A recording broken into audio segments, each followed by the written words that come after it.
오늘은 당신의 노후를 바꾸기 위해 반드시 알아야 할 2가지라는 제목으로 이야기를 나눠보도록 하겠습니다.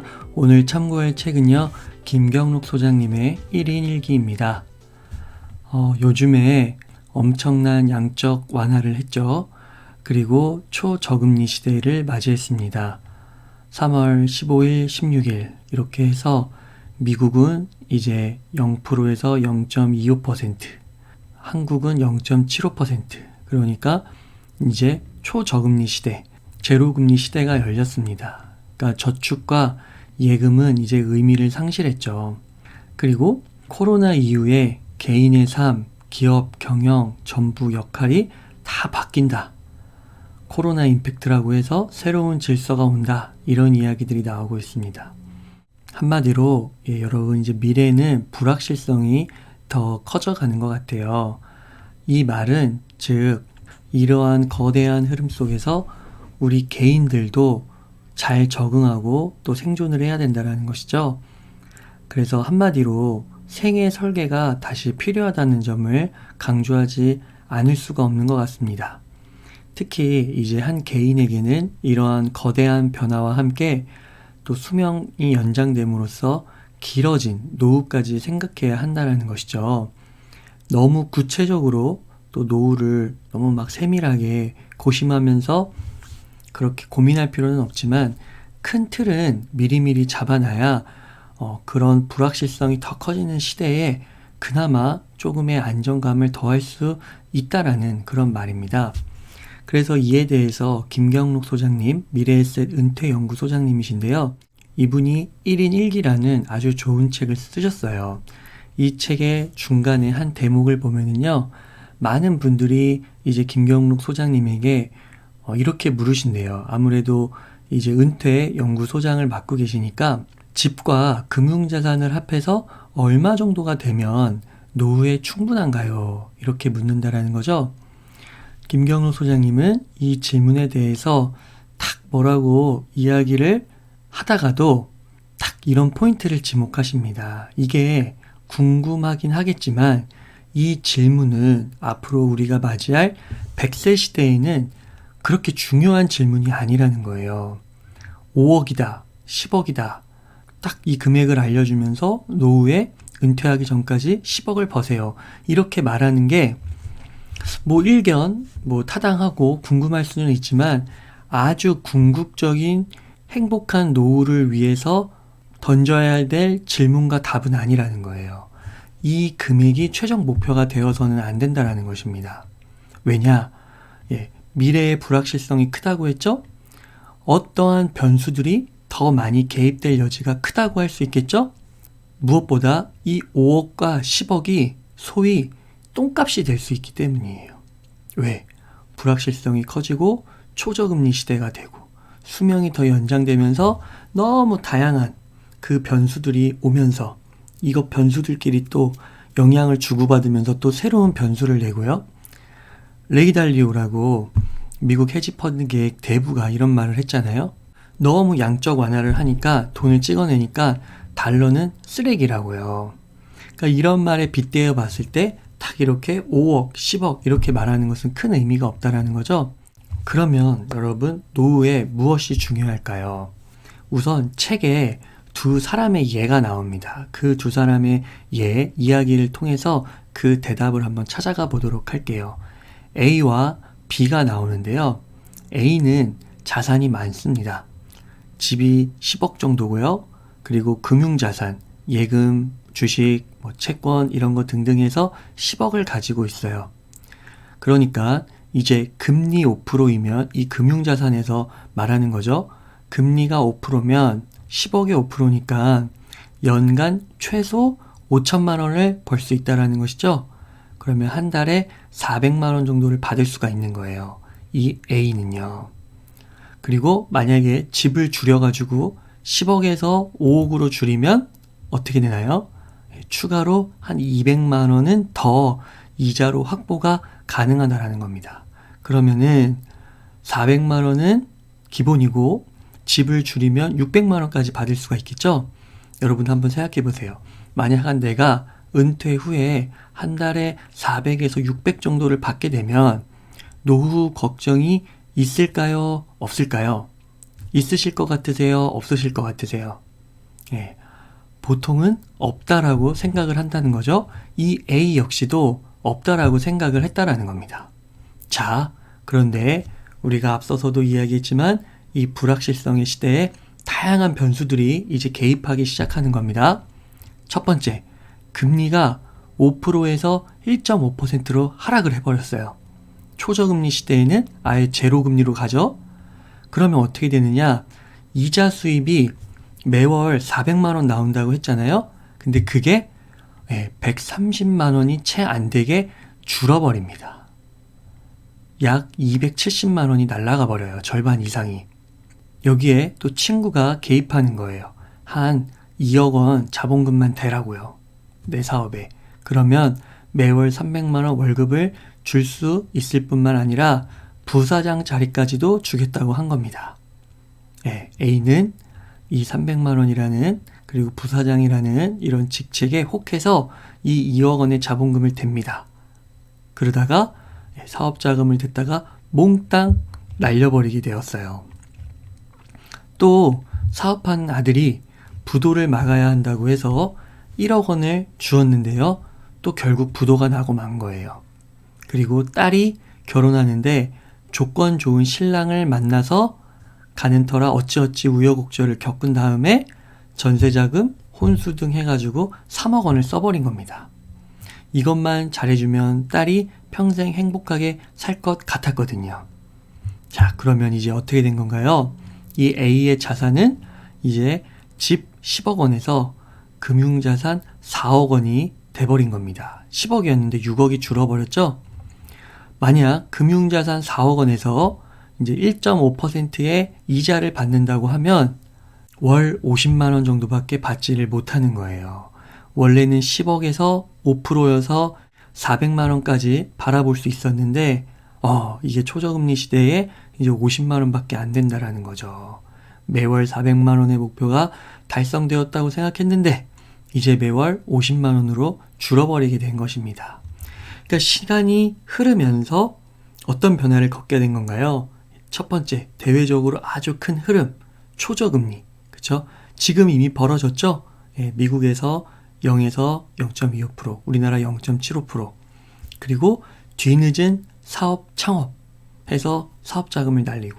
세 번째, 자녀에게 경제적 지원을 통해서 이렇게 노후 생활이 불안해진 겁니다. 자, 그러면 이제 이런 A라는 경우가 있고 B라는 경우가 있는 거예요. B는 자산이 막 그렇게 많다고는 얘기하지 못할 것 같은 사람이었어요. 그냥 한 보통 정도? 공무원 25년 차로 이제 5년만 있으면 퇴직을 하게 되는데 집은 5억 원 정도가 있습니다. 그리고 금융자산으로는 2억 원 정도가 있어요. A씨에 비하면, 그쵸? 비교했을 때는 조금 초라해 보이죠? 집은 2분의 1이고 금융자산은 10억에 비하면 5분의 1이니까요. 근데 이 B는 어떻게 준비를 했느냐? 젊을 때부터 변액연금을 넣어서 퇴직하면 한 달에 100만 원은 종신토록 받을 수 있게 해놓은 겁니다. 공무원 연금이 매월 300만 원 정도 나오게 되는데요. 공무원 연금은 물가에 연동이 되죠. 그래서 또 매년 금액이 조금씩 많아져요. 그리고 아들도 사업을 했거든요. 근데 아들이 사업 자금을 보태달라고 했는데 그 당시는 가진 돈이 없었어요. 은퇴를 해야 돈이 나오는데 또 목돈이 나오는 게 아니라 매월 300만 원씩 나오는데 이렇게 따지고 보니까 이렇게 사업 자금으로 목돈으로 대줄 만한 돈은 없었던 거죠. 그러니까 환경 자체가 그랬기 때문에 사업 자금을 댈 수가 없었어요. 딸이 시집 갈 때는 그래도 여차저차해서 1억 원 정도 또 대출금을 합해가지고 보태주었습니다. 연금을 깰 수도 없고 하니 자식들이 뭐라 막 요구를 해도 들어줄 수가 없었고 A와 비교했을 때 그렇죠? 현금이 없다 보니 주변에서 사업하자고 꿰는 친구들도 없었어요.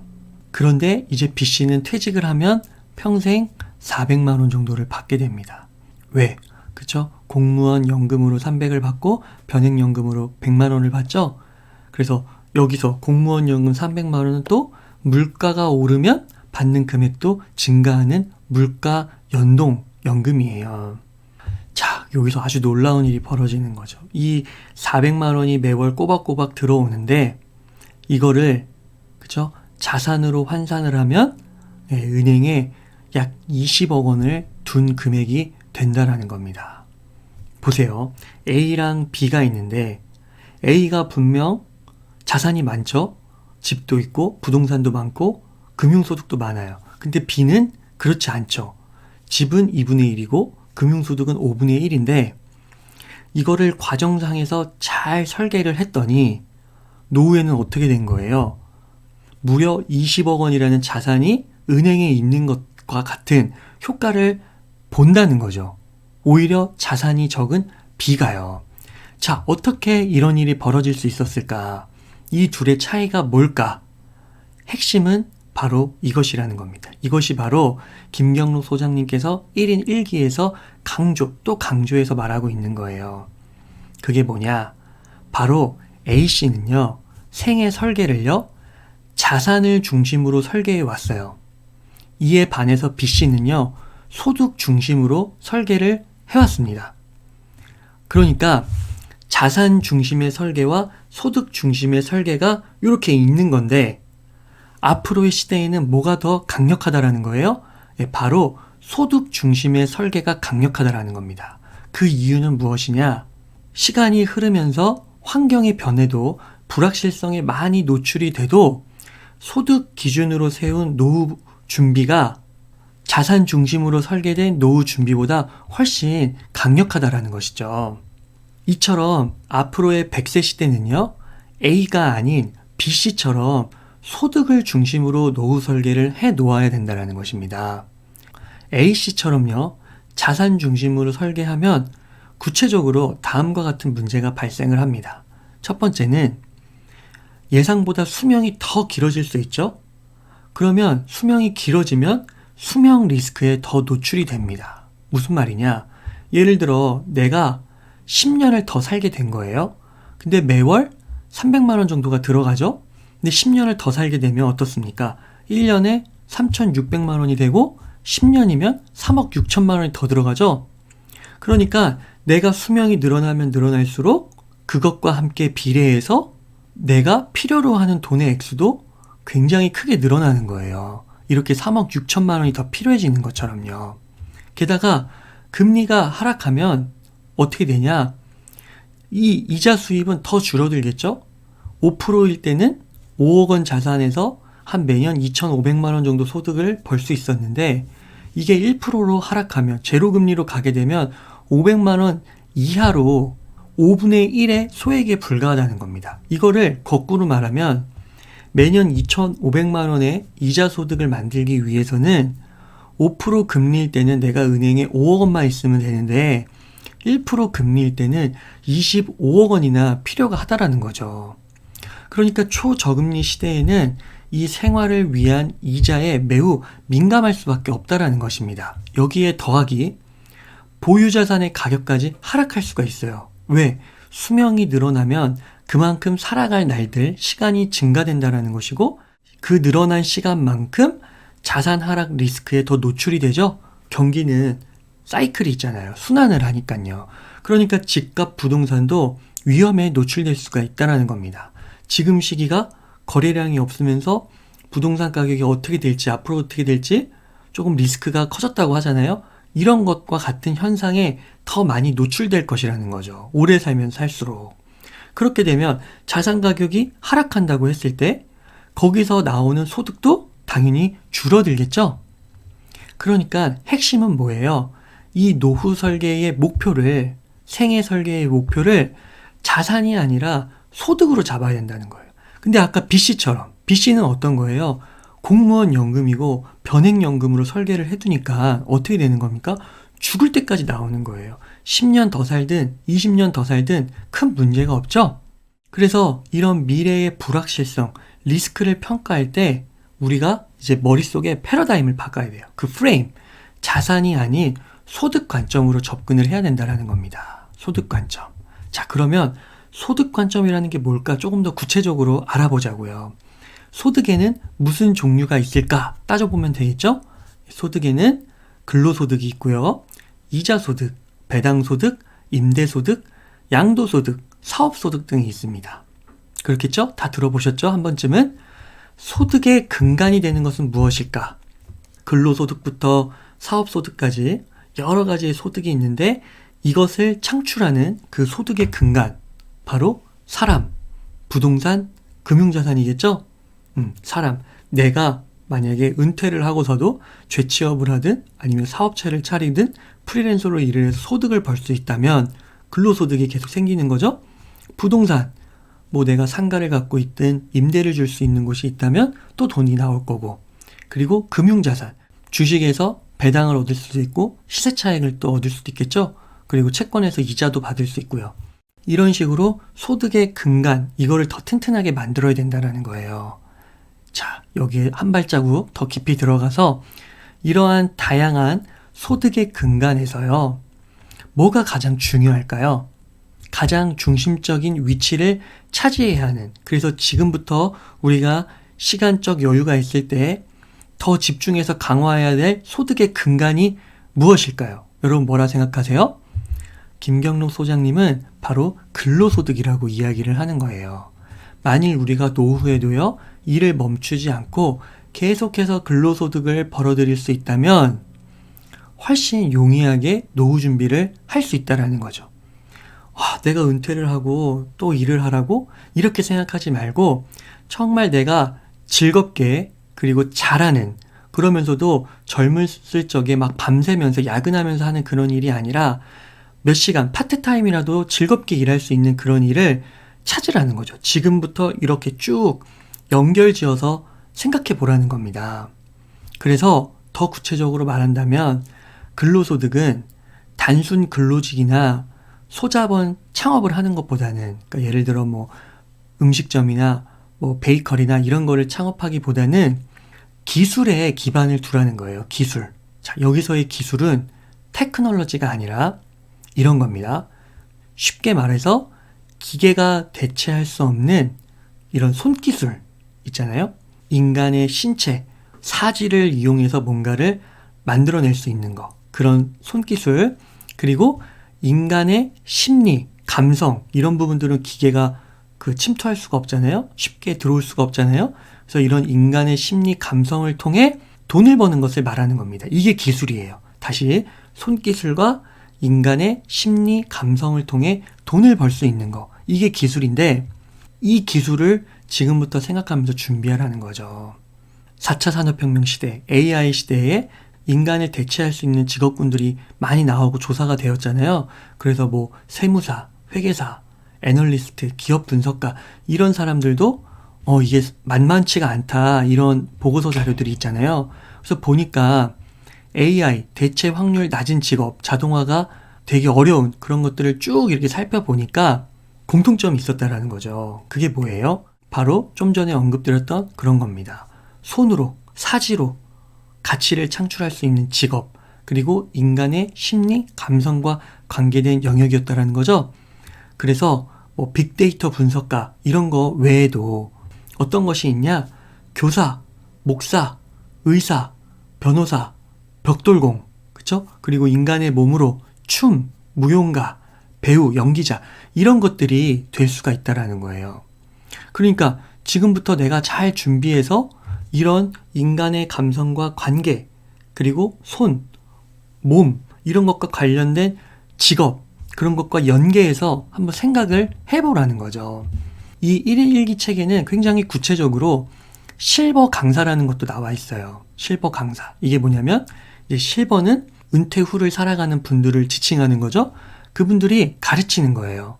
뭐 대학교, 고등학교 뭐 이런 데도 있지만 어린이집, 유치원, 지역 아동센터 등도 있다라는 거죠. 그래서 뭘 가르치냐? 한자, 뭐 서예, 뭐 영어, 프랑스어, 각종 언어, 예절, 동화, 전문 지식 이런 것들을 가리킨다라는 겁니다. 혹시 보셨는지 모르겠지만 EBS에서 제2의 인생 성공인가? 뭐 그런 프로그램에서 이런 것들이 많이 나오거든요. 거기에 보면은 동화 구형 같은 것도 엄청 재미나게 하시는 그런 분들이 계세요. 은퇴하신 분들. 그런 것들이 소소한 금액이지만요. 초저금리와 불확실성이 큰 시기에는 어떻다라는 거예요. 한 100만 원, 200만 원만 벌어도 내가 파트타임으로 너무 힘들게 일하지 않으면서 좋아하고 잘하는 일을 해서 그 정도 돈을 벌면 그게 은행에 진짜 몇 억을 둔 효과라는 거죠. 그래서 뭐 어린이와 초등학교 대상으로 여러 가지 직업들이 이 책에 나와 있습니다. 뭐 방문 교육 지도사, 한자 지도사, 방과후 지도사, 전통 놀이 강사, 그리고 실버 모델이라는 것도 있죠. 바리스타, 야생화 강사, 동물 해설사, 마술봉사, 숲 해설가, 정말 많은 직업들이 있습니다. 시니어 비즈니스도 고부가 가치 영역이 발전할 것으로 보이죠? 왜? 이제 앞으로 인구 고령화로 인해서 고령화 시대를 맞이하니까요. 그래서 조금만 생각하고 공부하고 그러면 너무 기회가 많다라는 겁니다. 상담 컨설팅에서 임상심리사, 장례상담원, 장례지도사, 부동산 중개인, 결혼상담원, 직업상담사, 상담 전문가, 사무 영역에서는 매표원, 안내 및 접수 사무원, 여행 안내원, 주택관리사, 검표원, 문화예술 분야에선 번역가, 시민단체 활동가, 큐레이터, 문화재 보조원, 화랑 및 박물관 안내원, 문화재 감정평가사, 한지공예가, 교육복지 분야에서는 방과후 교사, 육아도우미, 사회복지사, 금융에서는 보험대리인 및 중개인, 보험설계사, 손해사정인, 공학에서는 가구조리원, 조경기술자, 컴퓨터 시스템 관리 전문가, 친환경 건축 컨설턴트. 너무 많죠, 여러분? 예, 그래서 우리에게 필요한 건 뭐예요? 예, 공부하고 찾아보면 다 있다라는 것입니다. 직업이 너무나도 많기 때문에요. 지금 여러분들이 어떤 일을 하고 계시면 거기서 한 달이 건너면은 한두 달이 건너면 다 연결이 되는 그런 직업일 확률이 높아요. 그래서 이런 책들부터 꼼꼼히 읽으면서 곰곰이 생각하다 보면은 충분히 자신이 잘하고 좋아하는 기술을 충분히 선택할 수 있다라는 것이죠. 그래서 독서를 해야 하는 이유이기도 하겠죠. 당연히 독서하고 공부하지 않으면 이런 것들을 알 수 없겠죠. 독서도 안 하면서 이제 헬조선, 미래가 없다, 우리의 노후는 망했다, 뭐 이런 식으로 이야기하는 거는 안 되겠죠. 이 공부하고 열심히 독서하면 다 길이 열리게 되어 있습니다. 자, 오늘 내용을 정리해 보겠습니다. 당신의 노후를 바꾸기 위해 꼭 알아야 할 2가지를 공부해 봤는데요. 너무 불확실성이 크잖아요. 그리고 오래 살게 되잖아요. 초저금리 시대가 도래했잖아요. 우리의 사회 경제적 그 포지션이 흔들리기가 쉽다라는 거죠. 자, 이런 가운데서 우리가 2가지만 딱 붙잡으면은 잘 살아갈 수가 있다라는 거예요. 자, 첫 번째 뭐였나요? 예, 자산생애 설계 개념에서 소득생애 설계 개념으로 가야 된다고요. 자산 중심에서 이동하는 겁니다. 패러다임 쉬프트, 소득, 그죠? 소득 중심 사고. 그래서 다양한 소득의 근원을 만들어두는 게 중요하다. 그게 2번째였죠. 그래서 특히 뭐였어요? 바로 근로소득. 부동산, 뭐 주식 이런 것도 중요하지만 그것에 앞서서 가장 먼저 천착해서 우리가 고민해 봐야 될 것은 근로소득. 그래서 우리가 열심히 공부하고 독서하면 길이 많다. 아까 예시 너무 많이 보여드렸죠? 그래서 그 가운데서 여러분들이 즐겁고 잘하는 그런 분야를 연계해서 노후까지 쭉 이어가셨으면 좋겠습니다. 자, 다시 한번 소득 중심 그리고 근로소득 이 2가지부터 곰곰이 생각해 보는 거예요. 이 2가지가 얼마나 중요한지 이 2가지 개념에 포커싱을 해서 이제 우리가 오늘 내일을 이제 살아가기 시작하는 겁니다. 이 2가지를 제대로 이해하고 실천하면 그 어느 누구보다도 그쵸? 튼튼하고 건강한 노후를 맞이할 수 있지 않을까 생각해 보면서 오늘 웅이사의 하루 공부는 여기서 마치도록 하겠습니다. 감사합니다.